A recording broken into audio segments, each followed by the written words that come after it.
안녕하세요. 제가 사는 곳은 배를 타고 3시간 정도 가야 하는 외딴 섬마을이에요. 저의 나이는 40대 중반이고 바깥 양반은 얼마 전 50을 넘어버렸네요. 애들은 고등학교에 올라가면서 육지에 있는 학교를 다녔고 지금은 전부 도시로 나가 삽니다. 섬에서 바깥 양반하고 저하고 둘이서만 산 지 벌써 18년이 얼추 넘은 것 같네요. 우리 섬에는 사는 사람이 그렇게 많지 않아요. 집이 25채 조금 넘을까 말까 해요. 바깥 양반은 50이 넘었는데 우리 섬에서는 그나마 젊은 축에 끼어서 마을 이장을 맡고 있어요. 태반이 7순 넘은 어르신들이고 9순 넘은 어르신도 계시죠. 남자 어른 중에 제일 연장자는 올해로 85이시고요. 9순 넘은 어르신은 5년 전에 남편 먼저 보내시고 혼자 과부로 사시는 분이십니다. 여자 어르신들은 혼자 사시는 분들이 덜어 있는데 남자 어르신들은 혼자 사시는 분이 없어요. 아내 먼저 보내시고 호라비가 되신 분들이 있었는데 잠깐 계시다가 곧 아내 따라 가시더라고요.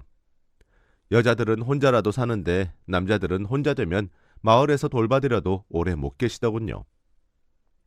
게다가 육지로 나간 자식들이 아버지를 혼자 두지 못하고 모시고 가서 육지의 요양원 같은 데 보내기도 하고요. 어르신들 요양원 같은 데 가서도 거기서 그렇게 오래 계시지 못하시더라고요. 그래도 우리 애들 키울 때만 해도 섬에 초등학교가 하나 있긴 했는데 우리 애들이 마지막으로 그마저 폐교됐어요. 섬에 애들 뛰어노는 모습을 볼 수 있을 때는 휴가철에 관광객들이 왔을 때뿐이죠.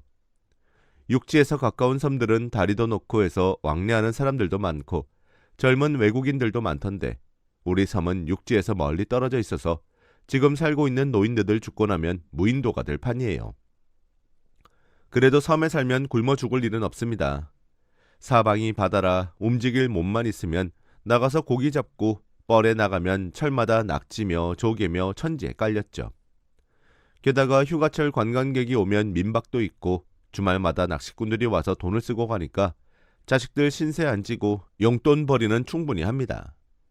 저희는 섬에 살면서 빚 안 지고 자식들 도시로 보내고 대학 공부까지 다 시켰어요. 젊었을 때는 섬에 사는 게 좀 답답하고 그랬는데 애들 키우고 살림하느라 정신없이 살았고 이 나이 되니까 섬에 사는 게 익숙해졌는지 오히려 도시에 나가면 시끄럽고 정신 사나워서 며칠 있지 못하고 빨리 집에 가고 싶은 생각만 들어요.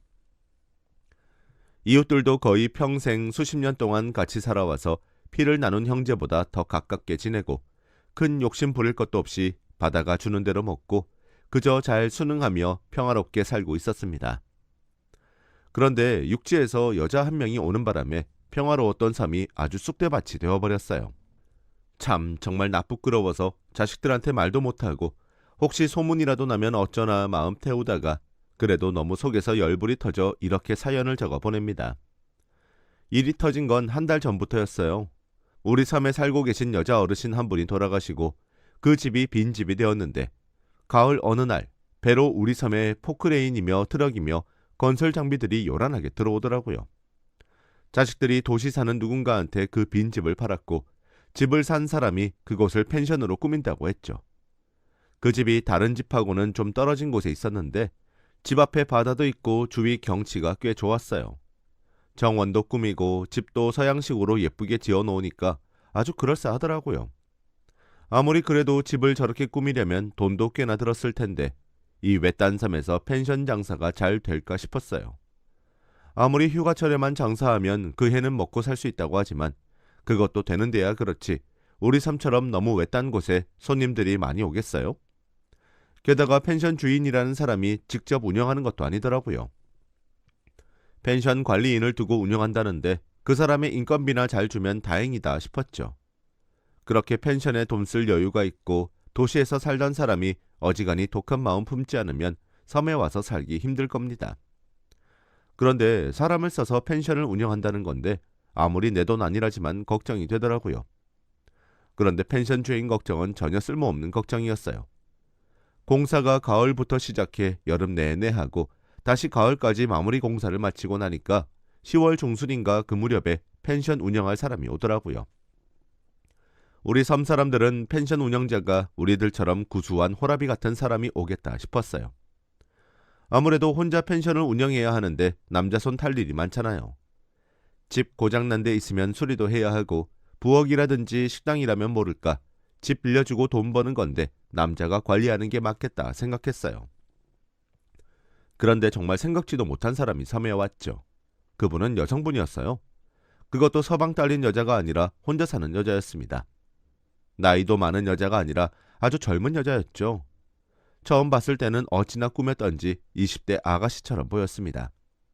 나중에 인사 나누고 나이 알아보니까 나이가 그렇게 젊지는 않더라고요. 저랑 몇 살 차이가 안 났어요. 이제 막 40이 된 여자였죠. 그 여자는 평생 햇볕 구경은 못 해본 사람처럼 피부도 뽀얗고 화장도 어찌나 잘했는지 주름살 하나 없이 팽팽한 게 처녀라고 해도 믿겠다 싶을 정도였어요. 몸매도 애를 낳아 본 적이 없어서 그런지 호리호리한 게 힘쓰는 일은 전혀 못하게 생겼더라고요. 저는 여자가 어떻게 혼자 펜션을 운영할까 걱정이 됐죠. 그 여자는 섬에 오자마자 집집마다 돌면서 인사를 하더라고요. 펜션 운영하면서 가끔 부탁할 일이 있을 텐데 많이 도와달라고 했죠. 그냥 도와달라는 게 아니라 품삯도 넉넉히 챙겨주겠다고 하더군요. 저희 집 바깥 양반은 이제 갓 50이라 팔팔한 건 당연한 거고 70 넘은 남자 어르신들도 생김새는 햇빛에 그을리고 바닷바람 맞아서 쭈글쭈글하지만 평생 바다일로 다져져서 어디를 가도 힘쓰는 일은 수월하게 할 수 있었어요. 품삯 주겠다면 마다할 필요가 없었죠. 게다가 1년에 한 번 도시에 나갈까 말까 하는데 그런 도시 나가야 구경할 수 있는 고운 여자가 부탁을 하는 일이니 섬에 사는 남자들은 열일처치고 나설 겁니다. 사시사철 바다 짠내만 나던 섬마을에 그 젊은 여자는 진한 향수 냄새를 살살 풍기며 다니기 시작했어요. 그러던 어느 날 비가 와서 바다에도 못 나가고 하루 종일 집에만 있었는데 저희 집 바깥 양반 전화기가 울리더라고요. 전화기에서 들리는 소리가 펜션 그 여자 목소리였어요. 바깥 양반은 입을 희죽거리며 전화를 아주 친절하게 받더라고요. 저는 바깥 양반의 그 모습을 보면서 아이고 향수 냄새 풀풀 풍기는 뽀얀 여자가 전화를 거니까 아주 좋아 죽네 죽어 하는 생각을 했죠. 전화를 끊더니 바깥 양반이 펜션에 가보겠다고 하더라고요. 비가 오니까 남자 손 필요할 일이 생겼나 보다 했죠. 저는 비가 와서 바다 일도 못하는데 용돈 벌이라도 하겠구나 싶어서 좋게 생각했어요. 그런데 펜션에 간 양반이 해질녘이 됐는데도 안 오고 저녁상 차릴 때가 됐는데도 안 오더라고요. 그래서 바깥 양반한테 저녁 먹을 때가 됐는데 왜 안 오냐고 전화를 했죠. 그랬더니 양반이 혀꼬부라진 소리로 마을 형님하고 저녁 겸 한잔하는 중이라고 저 혼자 저녁을 먹으라고 했어요. 저는 바다 일하는 사람들끼리 술 마시나 보다 하고 그러려니 했죠. 그렇게 저는 혼자 저녁을 먹고 상을 치운 뒤 텔레비전으로 드라마를 보고 있었어요. 그런데 잠깐 잠이 들어서 텔레비전을 켜놓고 잠이 든지도 모르고 자고 있었습니다. 얼마나 지났을까? 부스럭거리는 소리가 들려 잠에서 깼는데 바깥 양반이 술에 취해 휘청거리며 집에 들어오더라고요. 그런데 평상시 술 마시고 집에 들어오는 모습이랑 어딘지 모르게 달랐어요.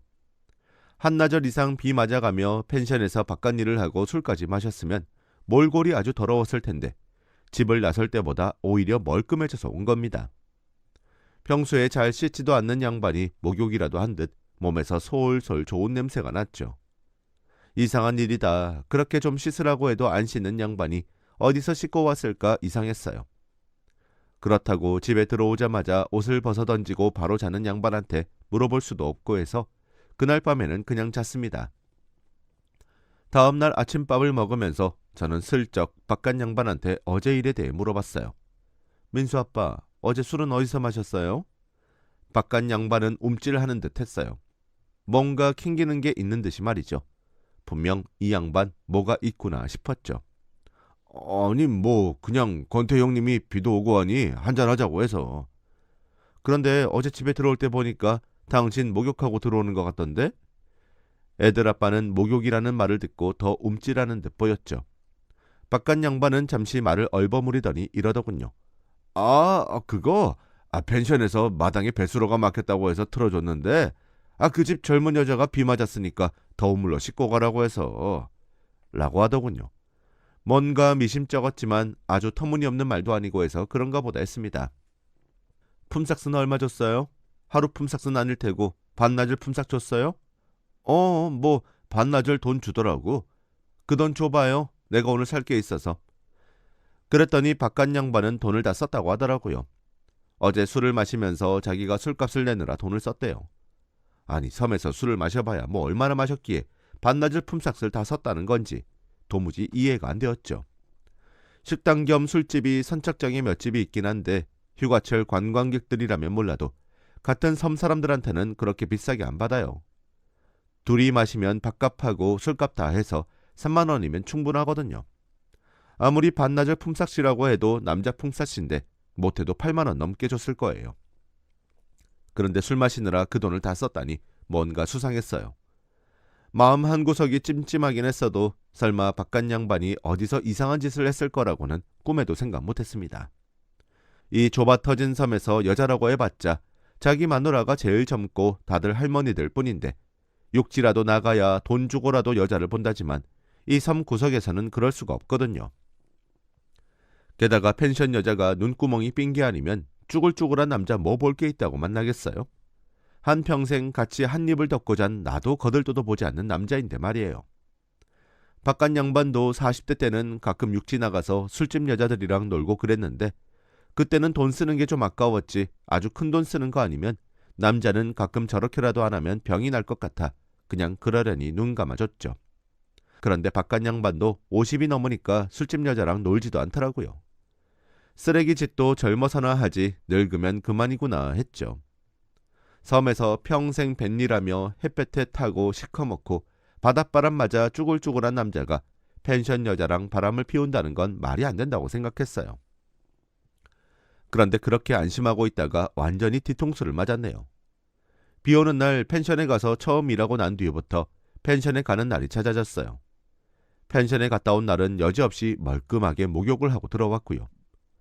그리고 분명 품삯을 받고 일을 한 건데 바깥 양반은 펜션에서 일하고 오는 날에는 돈을 들고 온 적이 없는 거예요. 그러다 동네 언니들이랑 뻘에 나가서 낙지를 잡으며 이야기를 나눴어요. 바깥 양반이 펜션 일을 하면 꼭 목욕을 하고 들어오더라. 그리고 품삯을 내놓지 않더라 그랬죠.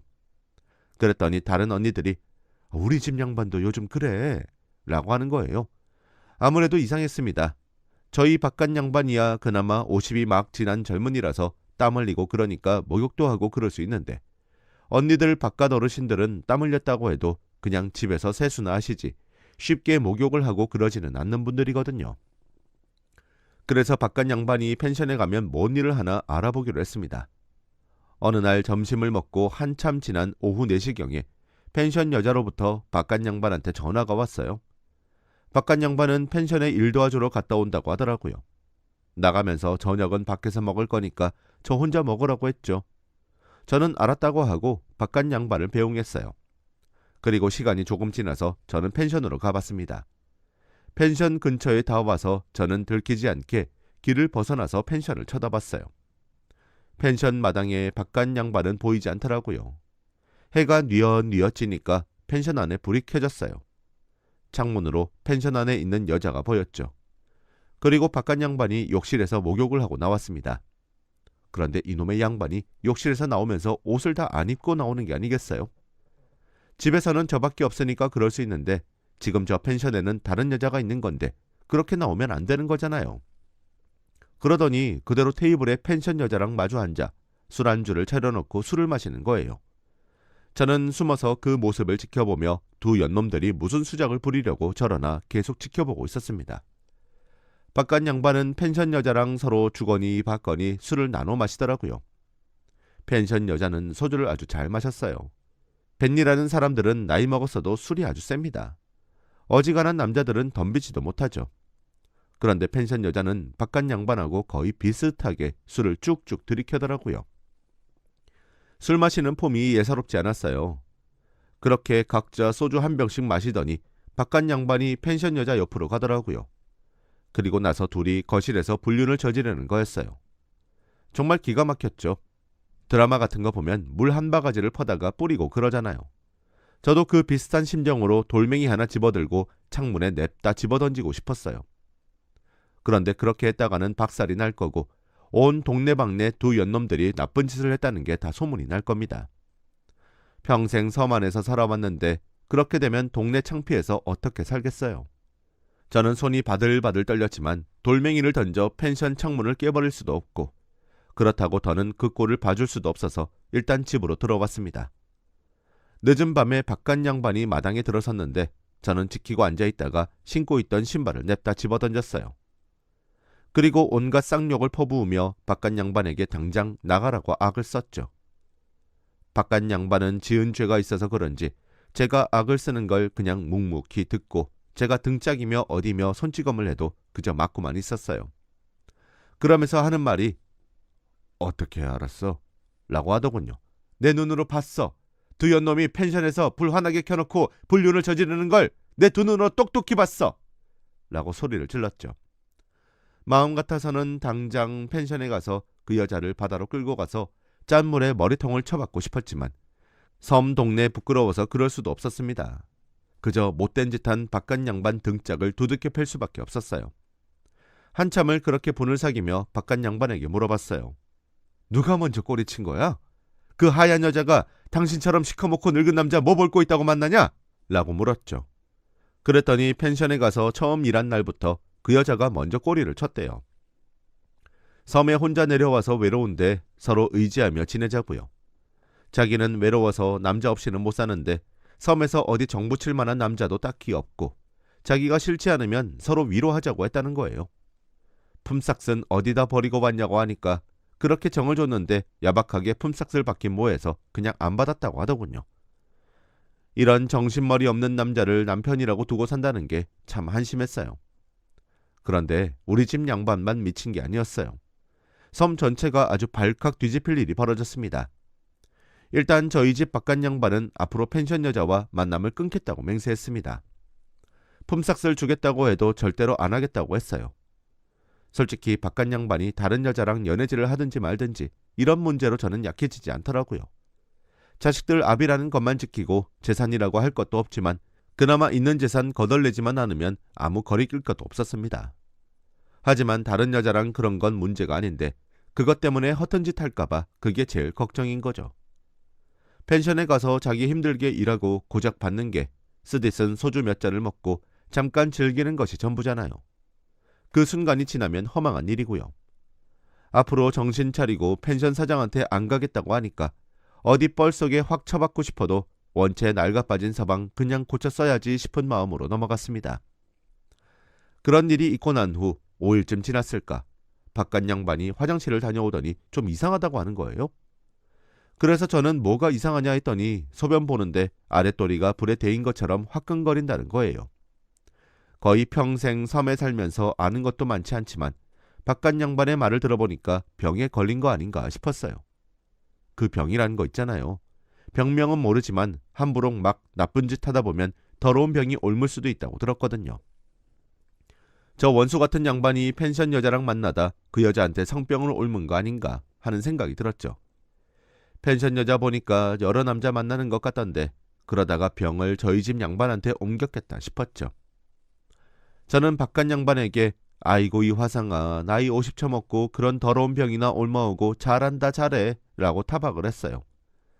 그러면서 당장 배 타고 육지로 나가서 비뇨기과 찾아가 보라고 했죠. 바깥 양반은 입이 10개라도 할 말이 없는 처지라 제가 시키는 대로 따랐습니다. 그 짓거리 하는 것도 열불이 터지는데 더러운 병까지 옮기니까 펜션 여자를 그냥 둘 수가 없었어요. 바깥 양반이 병원에 가기 위해 섬을 나갈 때 저는 펜션 여자를 찾아갔습니다. 아직 여름 휴가철이 되지 않아 펜션에는 손님이 없었어요. 펜션 여자는 거실에 앉아 휴대폰을 쳐다보고 있더군요. 제가 펜션에 들어서자 그 여자는 아무 일도 없던 것처럼 저를 맞이했어요. 어쩐 일로 오셨어요? 차라도 한 잔 타드릴까요? 이러더군요. 그래서 제가 그랬습니다. 차는 됐고 내가 여기 뭐 이웃집 안부 얘기 나누자고 온 거 아니라고 했죠. 펜션 여자는 저의 살기 가득한 분위기를 느꼈는지 쭈뼛쭈뼛 제 눈치만 살피고 있더군요. 내가 그쪽보다 나이는 몇 살 더 먹어서 늙었지만 그쪽 같은 거 한 손으로 그냥 뻘에 푹 쳐박을 수 있어. 그랬더니 펜션 여자는 당황하면서 이러더군요. 무슨 일로 저한테 왜 이러시는지 제가 뭐 실수라도... 그걸 몰라서 물어? 다 알고 왔으니까 괜히 거짓말 같은 거 하면서 시간 낭비하지 말자고. 도대체 무슨 말씀이신지. 그쪽이 우리 바깥 양반하고 갈 때까지 간 거 내 두 눈으로 똑똑히 봤어. 펜션 사장은 누나를 이리저리 굴리면서 이 상황을 어떻게 모면할까 궁리를 하는 것 같았어요. 저는 펜션 여자에게 지금 우리 집 양반이 어디에 간 줄 아냐. 그쪽한테 병을 옮아서 육지의 병원을 갔다. 그쪽은 본인이 병에 걸린 거 모르냐고 했죠. 그 말을 듣고 펜션 여자는 표정이 사색으로 변하더군요. 너 육지에서 뭐 하다 온 년이야? 뭘 하던 년이길래 그 나이 처먹고 그런 병이나 걸린 거야? 그런 더러운 몸뚱이를 여기 섬까지 끌고 와서 순진한 섬남자 꼬시고 병을 옮겨? 어디 얘기나 들어보자. 너 뭐 하다 온 년이야? 펜션 여자는 제가 윽박지르자 떠듬떠듬 자기 신상에 대해 얘기를 했어요. 그 여자는 원래 소위 물장사를 하면서 살았다더군요. 잘 나갈 때는 서울에서 룸살롱도 운영하고 그랬대요. 그러다가 자기 등골만 빼먹는 양아치랑도 살아보고 나이 좀 들어서 그 사람 없이도 제약가림 할 수 있을 때 큰돈 만지는 점잖은 신사분 만나서 첩살이도 했다고 하네요. 첩살이 할 때 이제 밤일 안 하고 비록 첩이지만 한 남자한테 의지하며 살겠구나 했대요. 그래서 하던 룸사롱도 다 접고 신사분이 얻어준 작은 오피스텔에서 생활비 받으며 살림을 했대요. 그러다 본처에게 들켜서 옷까지 몇 벌만 달랑 챙긴 채 길거리로 쫓겨났다고 했습니다. 하지만 배운 게 도둑질이라고 할 줄 아는 게 물장사여서 다시 장사를 했대요. 전처럼 큰돈 들여서 룸사롱은 차릴 수 없었고 서울 외곽에 아가씨들 끼고 하는 노래주점을 했대요. 그런데 장사가 변변치 않아서 생활비는 고사하고 관리비 내기도 빠듯했답니다. 도저히 어떻게 살 방법이 없어서 염치불고하고 다시 자기를 첩살이 시킨 신사분에게 연락을 했대요. 그러니까 신사분이 우리 섬에 부동산을 하나 샀는데 거기에 펜션을 지을 거라면서 그 펜션 운영을 자기한테 맡겼다고 했죠. 그 신사분은 1년에 한 번 정도 찾아오기도 하고요. 저는 그 펜션 여자 얘기를 다 듣고 마지막에 이렇게 물었습니다. 그런데 그 병은 어쩌다 옮은 거냐고 했더니 펜션 여자는 자기도 모른다고 그러더라고요. 그러면서 왜 꼭 자기가 옮긴 거냐고 따지더라고요. 바깥 분이 걸려서 자기한테 옮길 수도 있는 거 아니냐고요. 그 말을 들으니 기가 차더군요. 여긴 섬이어서 우리 집 양반 작년 봄에 육지 나가보고 오늘 처음 나갔어. 그런데 병이 어디서 옮았겠냐? 했더니 그러면 아주머니가 옮겼을 수도 있잖아요. 하더군요. 펜션 여자한테 그 말을 들으니까 도저히 참을 수가 없었어요. 뭐라고? 지금 내가 너처럼 이놈 저놈한테 해픈 여자로 보이냐? 라고 하면서 펜션 여자의 뺨을 때렸더니 펜션 여자는 왜 때려요? 말로 해요 말로. 그거 알아요? 지금은 간통죄가 없는 시대라고요. 하지만 폭력은 여전히 죄예요. 한 번만 저한테 또 손찌검하면 경찰에 신고할 거예요. 얼씨구 그래 어디 신고해봐라. 여기는 섬이어서 저 육지처럼 경찰에 전화로 신고하면 불이 났게 소리내면서 경찰이 찾아올 것 같아? 여기 하루에 딱 4번 배 들어와. 아침에 1번, 점심에 2번, 그리고 저녁에 1번. 너 지금 신고하면 내일 아침에나 경찰이 올지 모르겠다. 저녁 배로 경찰이 오면 그 사람들은 뭘 타고 다시 육지로 돌아가겠어? 이미 마지막 배는 떠났는데. 그렇다고 네 신고받고 열일 제치고 2, 3에서 하룻밤 묵을 각오로 들어오겠어? 펜션 여자는 섬살이가 어떤 건지 전혀 감을 못 잡고 있는 것 같았어요. 하긴 기껏해야 1달 정도 살아본 건데 아직도 그냥 조금 길게 여행을 온 기분일 겁니다. 섬살이를 제대로 하려면 태풍 같은 게 와서 몇 날 며칠을 배도 못 뜨고 꼼짝없이 섬에 갇혀봐야 할 겁니다. 저는 펜션 여자에게 너도 당장 우리 집 양반처럼 병원에 가서 검사를 받아라. 그리고 한 번 더 우리 집 양반한테 꼬리치고 그러면 그때는 진짜 몸을 묶어 바다 한가운데에 집어 던질 거라고 엄포를 했죠. 그런데 펜션 여자는 제가 험악하게 위협을 해도 저를 독사처럼 째려볼 뿐 그다지 주눅들지 않더라고요. 아무래도 술 장사를 하면서 이런저런 험한 꼴을 많이 당해봐서 그런 것 같습니다. 자기도 사는 게 쉽지 않았겠죠.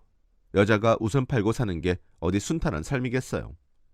이놈 저놈한테 시달리기도 많이 시달렸겠죠. 그러니 섬에 사는 남자들이 얼마나 만만해 보였겠습니까? 나이가 많아서 그렇지 자기가 눈웃음 한번 치는 걸로 원하는 대로 부려먹을 수 있겠다 싶었을 겁니다. 만만한 우리 집 양반이 딱 걸려든 거죠. 저녁 마지막 배로 바깥 양반이 돌아왔어요. 배 들어올 때 저도 선착장 근처에 있었는데 그 마지막 배를 타고 펜션 여자도 육지로 가더라고요.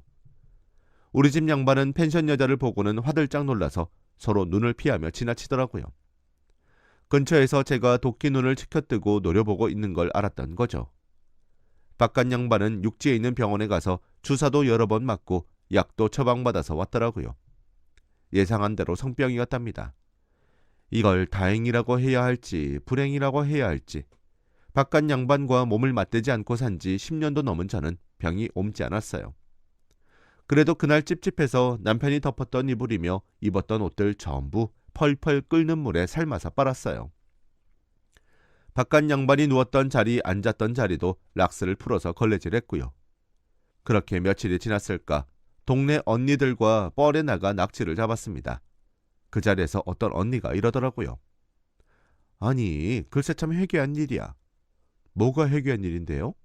우리 집 바깥 양반이 화장실에서 소변을 누는데 끙끙 앓는 소리를 냈어. 라고 그랬더니 옆에 있던 다른 언니가 이랬죠. 아, 혹시 그 집 어르신 전립선인가 뭔가 거기에 염증 생긴 거 아닌가? 남자들 나이 들면 그 병에 종종 걸린대요. 여자들 방광염 걸리듯이. 그 말에 또 다른 언니가 맞장구를 치며 우리 집 양반도 그래. 며칠 전부터 소변 볼 때마다 끙끙 앓더라고. 왜 그러냐고 물어보면 아무것도 아니라고 하면서 말이야. 우리 집 양반도 그러는데. 아, 그래? 무슨 전염병도 아니고 우리 섬 남자들이 왜 같은 시기에 똑같은 병에 걸렸을까?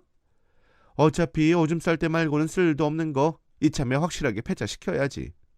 그러면서 동네 언니들은 깔깔거리면서 웃었어요. 그런데 저는 같이 웃을 수가 없었죠. 그게 그렇게 우연히 같은 시기에 나이 들어서 그것이 고장나 생긴 병이 아니라는 걸 알고 있었으니까요. 그래서 저는 이 일을 어쩌나 싶었습니다. 펜션 사장이랑 놀아난 게 우리 집 양반만 한 것이 아니었던 거죠. 섬에서 문지방 넘어갈 힘이라도 붙어있는 남자들은 죄다 같은 병에 걸려버린 겁니다. 그 병이 무슨 서로 말 섞다가 침이 튀어서 옮는 병이 아니잖아요. 그렇다면 섬에 있는 여러 남자들이 죄다 그 펜션 여자랑 만남을 가졌다는 소리입니다. 사단도 이런 사단이 없습니다. 저는 그 자리에서 주저앉고 말았어요. 동네 언니들이 저한테 어디 아프냐고 말을 걸어왔죠. 저는 어쩔 수 없이 동네 언니들에게 사실을 말해줬습니다. 동네 언니들은 무슨 말도 안 되는 소리를 하냐며 텔레비전 아침 드라마에서도 그런 얘기는 안 나오겠다고 처음에는 제 말을 믿으려 하지 않더군요. 그러다 제가 자초지종을 상세하게 말을 하니까 그제야 제 말을 믿었습니다. 동네 언니들은 뻘에서 일하던 그 차림으로 때로 모여 펜션을 쳐들어갔어요. 펜션 여자가 집안에서 저희들이 때려 오는 걸 보더니 사색이 되어 어딘가로 숨으려고 꼬랑지에 불이 붙은 쥐새끼 마냥 이리저리 뛰어다녔죠. 저를 포함해 동네 언니들은 펜션 안으로 들어가 여기저기 휘저으며 펜션 여자를 붙잡으러 다녔습니다. 저희는 뻘에서 구멍을 파고 숨는 낙지도 쏙쏙 잘 잡는 섬 아낙네들입니다. 그래서 펜션 여자가 아무리 도망을 쳐도 우리 안에 갇힌 셈인데 붙잡는 거야 식은 죽 먹기였죠. 동네 언니들 여럿이 펜션 여자를 마당으로 질질 끌어내어 내동댕이 쳤습니다. 펜션 여자는 쑥대머리를 한 채로 마당에 주저앉아 고개를 숙이고 있었고 동네 언니들은 돌아가면서 욕을 하며 펜션 여자의 머리를 쥐어박았죠. 하지만 펜션 여자는 점점 소리를 높여가며 비명을 지르듯 울었습니다. 하지만 그럴 때마다 동네 언니들은 뭐 잘한 게 있냐며 여자를 더 세게 쥐어박았죠. 얼마나 지났을까 누구한테 소리를 들었는지 동네 남자들이 펜션으로 몰려왔어요. 우리 섬 여자들은 펜션으로 오는 남자들을 노려봤죠. 그랬더니 남자들은 움찔하며 저희들의 눈치를 살폈습니다. 누구 하나 호기롭게 나서는 남자는 한 명도 없었죠. 펜션 여자는 남자들이 오자 자기를 구해달라는 눈빛으로 간절하게 바라봤지만 남자들은 펜션 여자의 눈을 피하며 저를 포함한 동네 형님들의 눈치만 살폈습니다. 저는 우리 집 바깥 양반한테 말했어요. 당신이 여기 이장이니까 여기 펜션 주인한테 연락해서 이 여자가 섬에 있는 남자들과 같이 놀아나서 도저히 이 섬에서 함께 살 수가 없다고 말해. 우리 집 양반은 마지못해 알았다며 고개를 끄덕이더군요. 동네 언니들은 펜션에 들어가 그 여자의 짐을 싸서 마당에 뿌렸습니다. 그리고 당장 짐 싸서 섬을 나가라고 했죠. 펜션 여자는 마당에 뿌려진 자기 옷과 물건들을 주섬주섬 챙겼어요. 그리고 그날 마지막 배를 타고 섬을 빠져나갔죠. 저를 포함해 동네 언니들은 펜션 여자가 섬을 빠져나가는 걸 확인하려고 모두 선착장에 나가 있었습니다. 섬의 남자들은 저희들과 조금 떨어진 뒤쪽에서 여기저기 흩어져 펜션 여자가 배를 타는 모습을 봤고요. 나중에 그 배에 함께 탄 동네 사람들이 말을 해줘서 들었는데 펜션 여자는 배를 타기 전까지는 동네 언니들한테 시달린 모습이었죠. 그런데 배가 출발하자 명품백에서 화장품을 꺼내 거울을 보고 아주 정성스럽게 화장을 하더랍니다. 욕지로 나가서 또 어떤 놈한테 향수 냄새를 풍기면서 흔들어댈지 모르죠. 그러든지 말든지 타고난 팔자대로 살겠거니 싶네요. 하지만 다시는 저희 섬에는 발도 못 들여놓을 겁니다. 그 펜션 여자가 섬을 떠난 뒤 섬의 남자들은 자기 마누라들한테 잡혀서 삽니다. 그 전까지만 해도 자기들이 뱃일을 한다고 어찌나 유세를 떨었던지 몰라요. 그런데 이제는 완전히 잡힌 거죠. 남자들이 무슨 허튼 짓이나 이상한 말만 하면 저를 포함해 섬의 아낙네들은 당신 이러면 펜션 여자 얘기 자식들한테 다 말한다고 협박합니다. 그러면 남자들은 찍소리도 못하고 꼬랑지를 내리죠. 다시 그렇게 섬은 커다란 폭풍이 한번 휩쓸고 지나갔고 언제 그랬냐는 듯 달이 차면 물이 들어오고 달이 빠지면 물도 빠져나가는 파도처럼 찰랑찰랑거리며 예전의 일상으로 돌아왔답니다.